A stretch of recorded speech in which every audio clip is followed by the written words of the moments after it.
In this video, I'm gonna teach you how to connect SteelSeries Arctis 9X to Xbox One. It's a very easy process, so make sure to follow along. The 9X from SteelSeries is designed to work with Xbox consoles. You will be able to use it on the Xbox One and also the newer gen Xbox Series S or X, and setting it up couldn't be easier.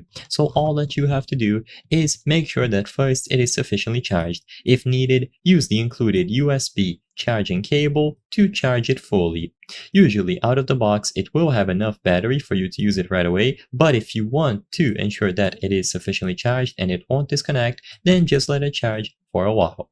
Once you believe that it is sufficiently charged, you will be using the power button to synchronize it between the Xbox console and the headset itself. So all that you have to do is first press and hold the power button for around 6 seconds or more.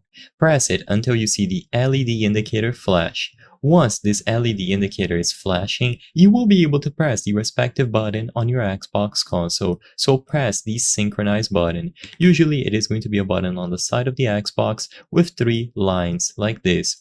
And once you press this sync button, it is going to detect the headset as long as it was properly put into pairing mode, and it is going to set it itself up. So now if you go into any sort of voice chat or you go into a game, any of the audio being output will go over to your 9X. It is simple to set up, and because it is designed to work with Xbox consoles, there is no need to download external applications or get adapters. You simply have to pair it up by pressing and holding the power button for the necessary amount of time until the LED is flashing.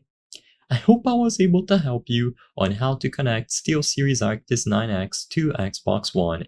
If this video helped you, please be sure to leave a like and subscribe for more very easy tips. Thank you for watching.